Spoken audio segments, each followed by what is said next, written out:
Unlike Jamestown and Plymouth, Philadelphia was supposed to be where the Lenape and the arriving colonists were to live together in community.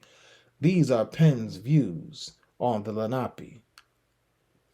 The natives I shall consider in their persons, language, manners, religion, and government, with my sense of the original.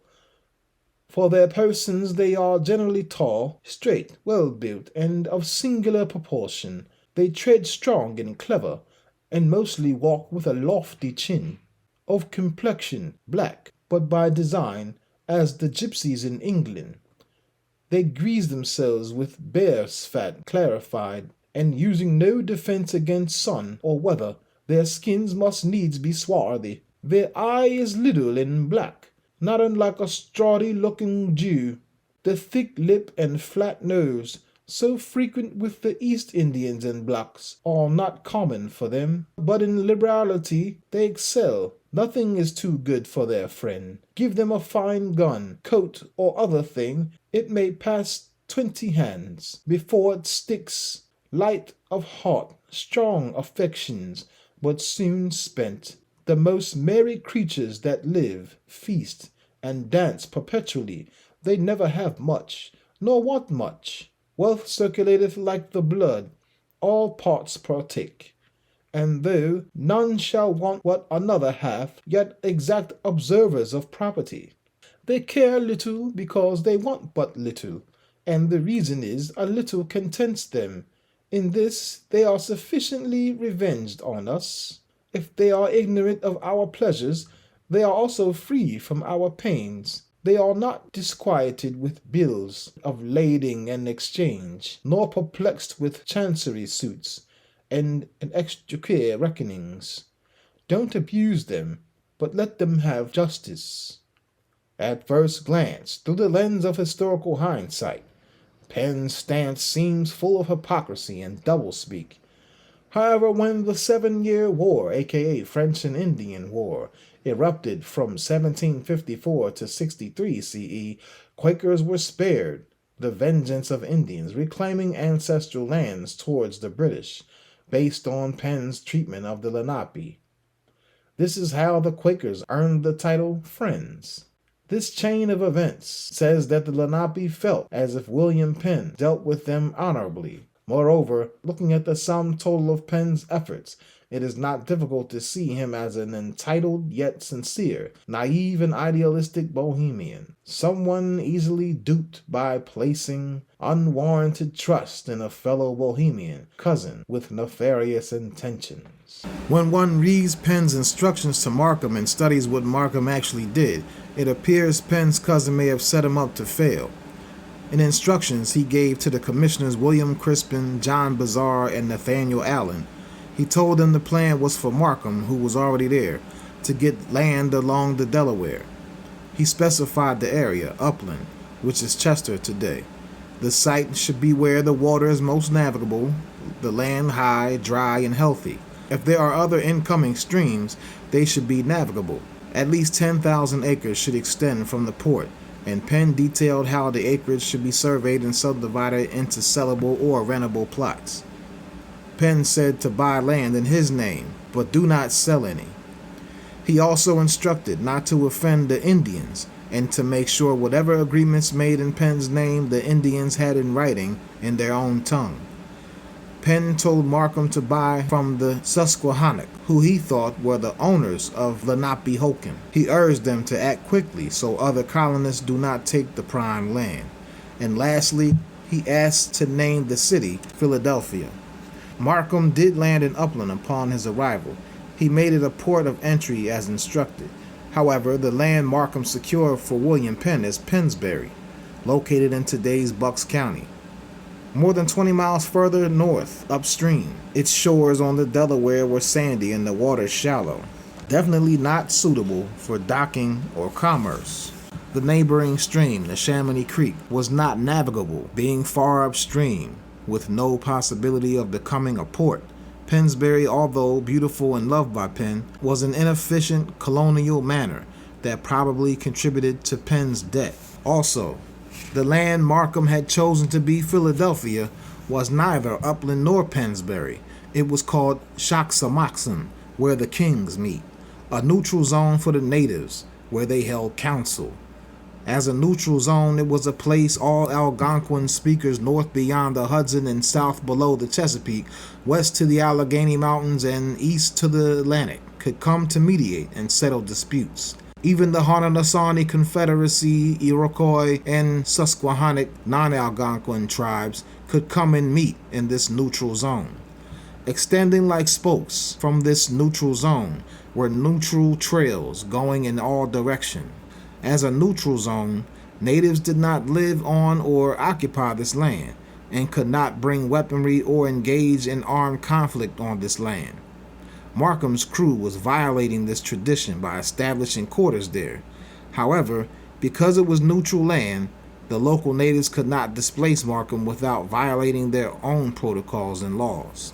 His surveyors established a base in Shaxamaxim, and this was the land prospected for Philadelphia. The land surveyed did not have extensive acreage.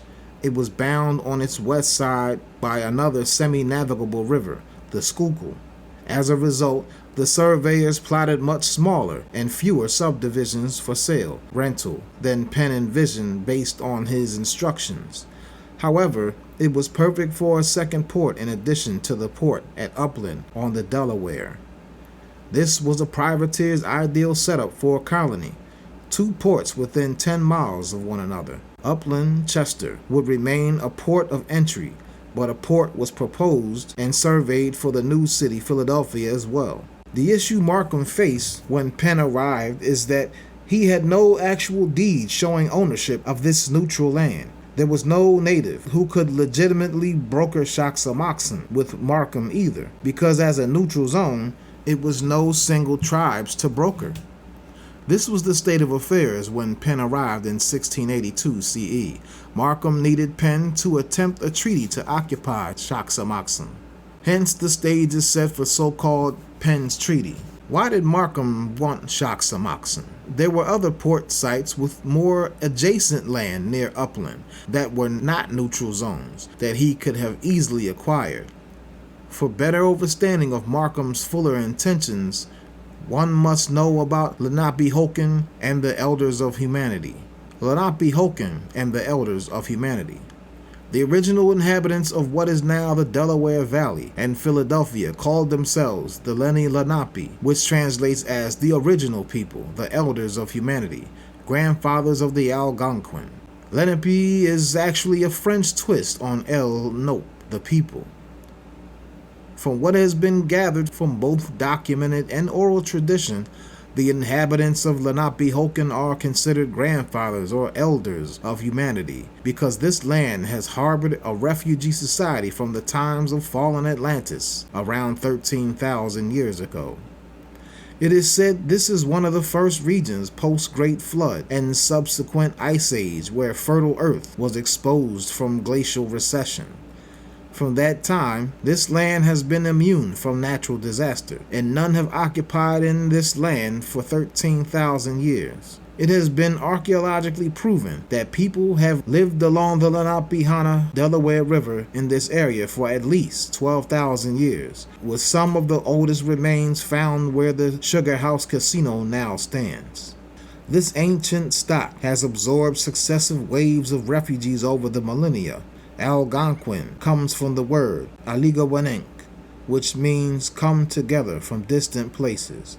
The next big migratory wave came during the second intermediate period of Kemet, 1700 to 1550 BCE, known as Olmeca, Yamosi, Mississippi Mound Builders. The Americas were the sanctuary of the Amun-Ra priesthood and nobility during the dynasties of the Setian priesthood, the 15th through 17th dynasties.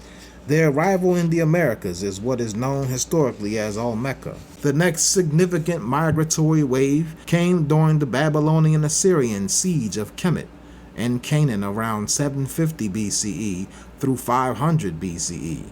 The passage used this time was a northern route. The trek started in the British Isles with a 3-day sail to Iceland, followed by a 3-day sail to Greenland, followed by a 3-day sail to the Americas via Newfoundland.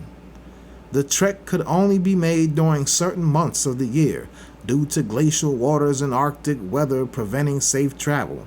This required settlements to be created, both in British Isles and Newfoundland.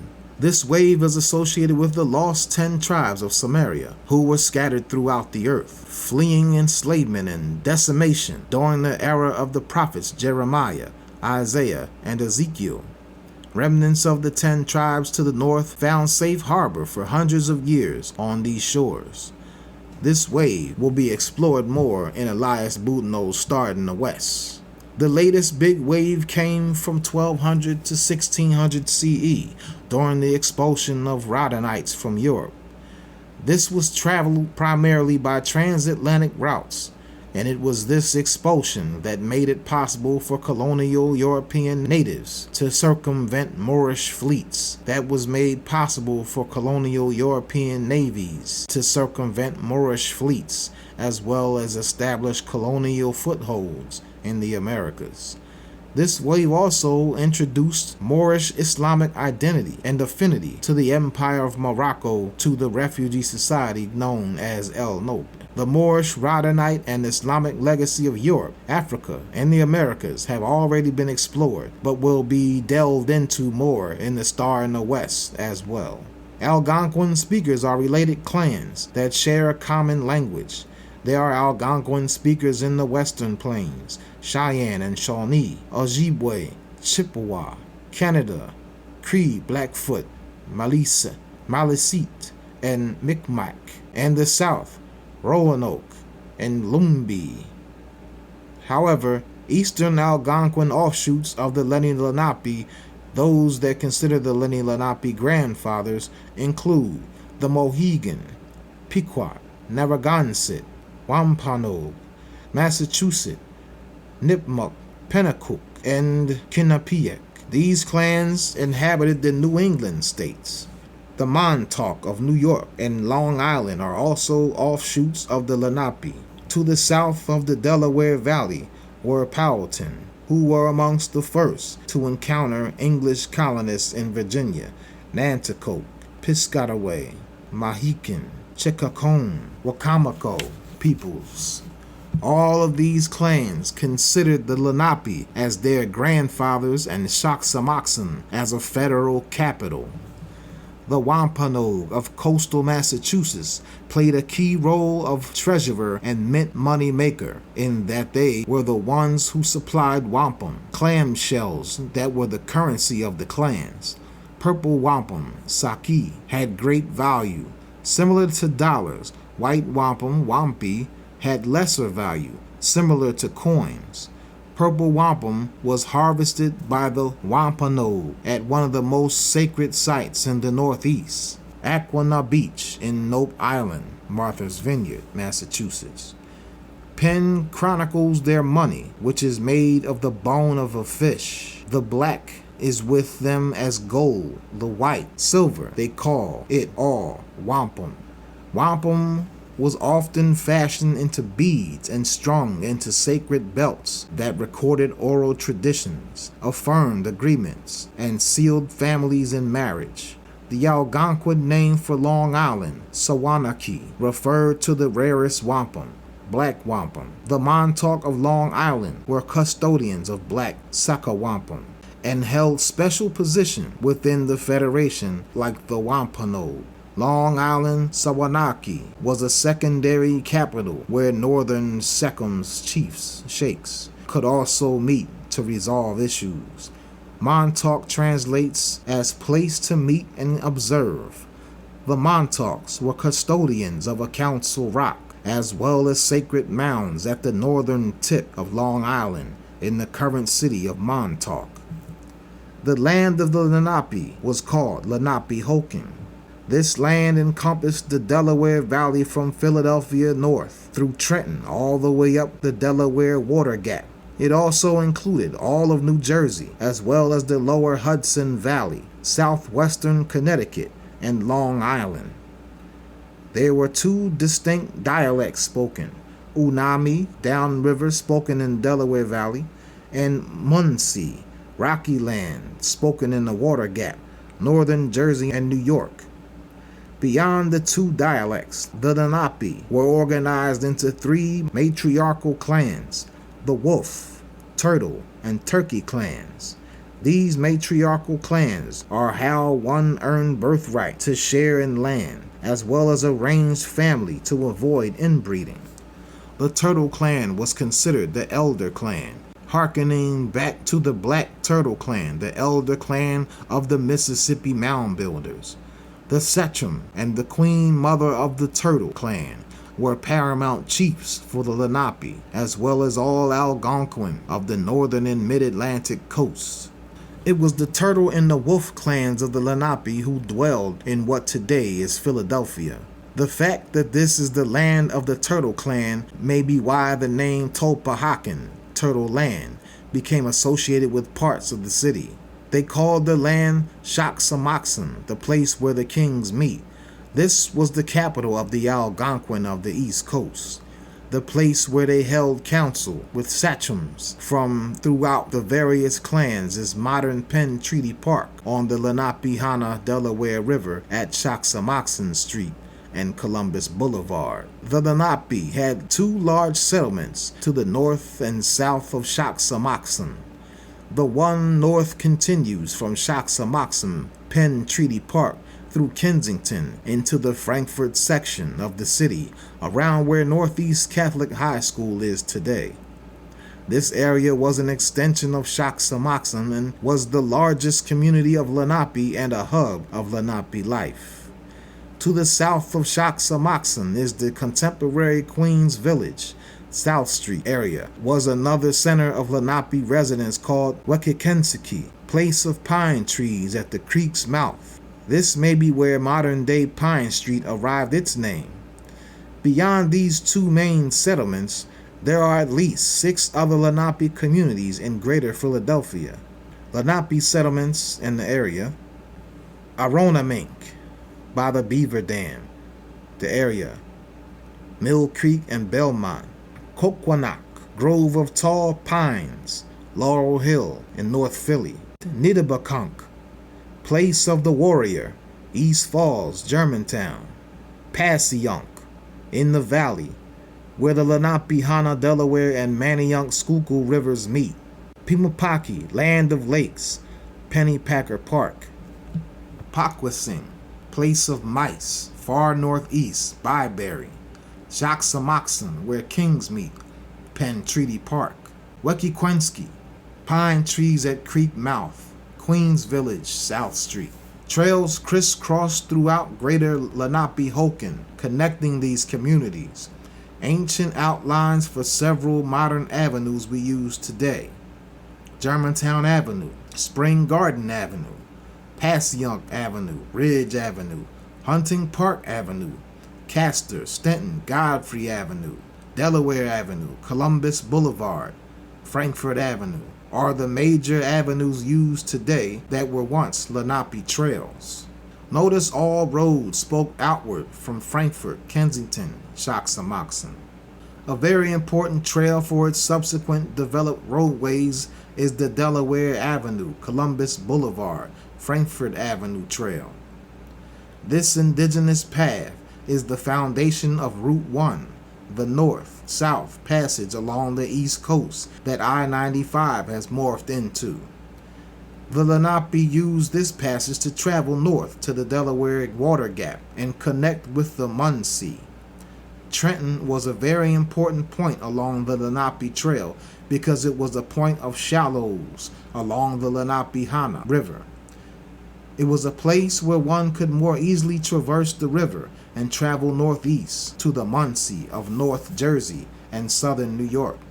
The Delaware Avenue, Columbus Boulevard, Frankfort Avenue path also connected Shaxamoxon with the Unami, who lived to the south in modern Delaware around Wilmington, where the Christiana, Brandywine, and Delaware rivers merge. The Nanticoke of coastal Delaware was accessed by this southern route as well. The Wilmington area was a vital point for trading and commerce. Nanticoke, Lenape, and European, Swedish, and Dutch traders did business in this region at least back into the 1500s. There were also several streams and creeks crisscrossing greater Philadelphia that have since been channeled into the underground sewage pipes and their accompanying watershed, filled and developed. Several streams have disappeared from the landscape starting around the mid-1800s. The Aramingo Creek used to run along what is now Aramingo Avenue. The same fate faced the Wingahocken Stream, which used to run along the path at Belfield and Wingahocken Avenues, now coursed through Logan. The Nanganisi Creek ran through what is the Mill Creek community and became known as Mill Creek before becoming an underground sewer. It got the name from providing the water of mills in the Grays Ferry section of the city. On its way towards the Delaware River, it used to feed a pond, which is now where Clark Park is. The Cohocksink Creek had 3 branches and used to course through northern Liberties and Old City. One extended from 3rd Street between Walnut and Chestnut to the vicinity of Washington Square. Another extended northwestward from 3rd Street between Walnut and Chestnut and between 5th and 6th above Market. Still another flowed southward through Society Hill before it was transformed into underground sewage. One branch in particular, the Kukanakan, was known historically as Dock Creek and is significant because the first tavern and merchant exchange of Penn's Philadelphia was founded on its banks. It is now Dock Street, the only road that is not squared at a right angle in Penn's Philadelphia. The Lenape valued these waterways and used them as a source of water, fish, and irrigation for crops. They used all the greater Philadelphia for hunting, fishing, and cultivation. Several of their place names within the area have remained.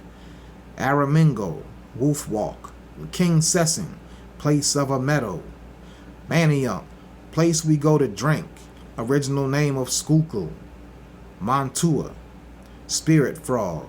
Moyamensing, pigeon droppings, a reference to early Dutch and Swedish colonists who resided in the area. Tacony, Wood's Edge. Tinicum, Island. Tioga, where it forks. Topahaken, Turtle Land. Wingahocken, choice land of cultivating. Wissahickon, Catfish Creek. Wissanoming, where the grapes grow. One waterway in greater Philadelphia that survived the fate of becoming an underground sewer was very significant to the Lenape. Wissahickon has been translated as Catfish Creek or Yellowish Creek.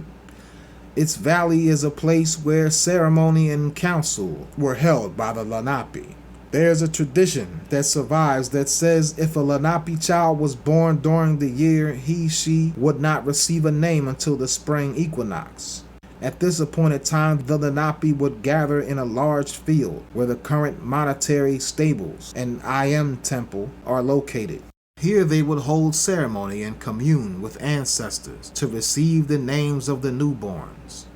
Then there is Council Rock, the large cliff formation overlooking the Wissahickon Valley about a mile north of Valley Green. This is where the grandmothers and sachems of the Turtle clan would hold council amongst themselves. Marking Council Rock is a statue of Tidiuscun, the Lenape chief who signed away Pennsylvania to the colonists in the Treaty of Easton, 1758 CE. The statue is westward facing, supposedly having Tidiuscun look at his scattered nation's westward migration out of the Delaware Valley. There are regions within Gresham Valley, a small portion of the Wissahickon Valley, where the Lenape are said to have council as well. Where Gresham Creek empties into the Wissahickon is what is known today as Devil's Pond. It is a rush of water that splashes into a large pool before flowing into the Wissahickon. According to Lenape tradition, this is where the god spirit in prison